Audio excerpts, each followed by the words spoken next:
Israel Baruch Bitton, and you're the child of North African parents who speaks French at home, hears Hebrew in synagogue, and Yiddish in school, you're just begging to be reminded of your differences.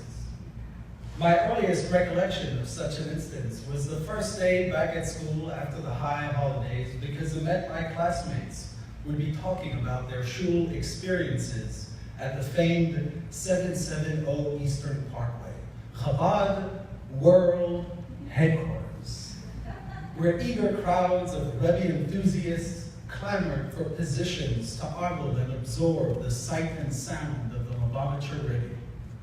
You see, the kids in my class, they were the locals, the regulars, the bread and butter of the movement, the meat and potatoes of the Russian goulash. You get the point.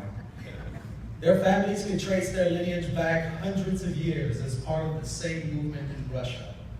Gezhe, they're called in Yiddish. So coming back to school after the long holidays, I'd overhear my superior lineage classmates talking about those stupid Frenchies who stole their makam kavua, their permanent places, at 770, like a big crime had been committed. The story always ended the same way, with many turning to me and aggressively saying, "Aren't you a Frenchie, a Sephardi?" And there it was, the S word, Sephardic, a rocket-propelled epithet, as though my association with the French language and Sephardic culture made me a legitimate target of their soft vengeance. Their intention was to remind me of my position, a Sephardi in an Ashkenazi world. It was true, too. My 7th grade teacher reminded me of this yet again when he called me a dumb Sephardi. Dumb, apparently, because I must have cheated to have passed the Talmud test, as that was the only conceivable excuse for my acing it. Being different, it was becoming increasingly clear, was in my DNA, and the reminders would be continuous.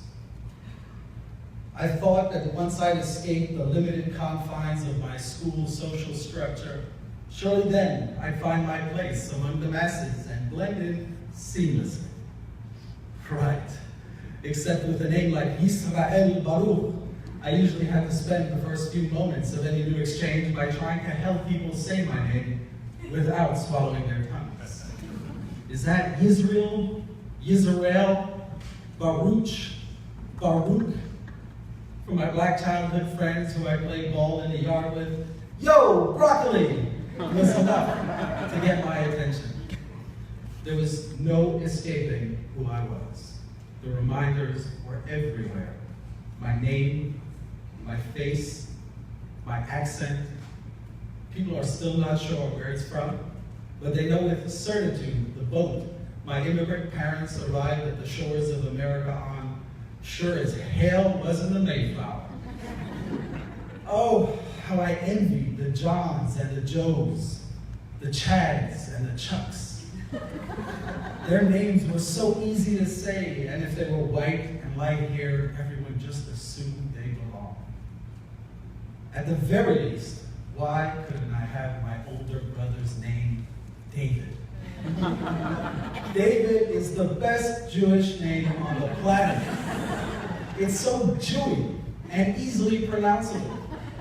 And it's transliterated in almost every language on earth. Even non-Jews have the name David. If I were David, maybe then I could blend in without immediately giving up so many identifying details. But I couldn't be David, seeing as that was taken. So I became Brad. I know. What the heck does Brad have to do with some Moroccan kid who doesn't have blonde hair and blue eyes? Doesn't matter, because it worked. Before long, I was doing business as Brad. Family and friends were calling me Brad, and best of all, Brad was the cloak that would obscure the identity I had not yet come to appreciate. But I knew that it couldn't last forever, that one day I'd have to return to my essence, to being me, the full me. But where would I find that essence? Where would I find my place in this world?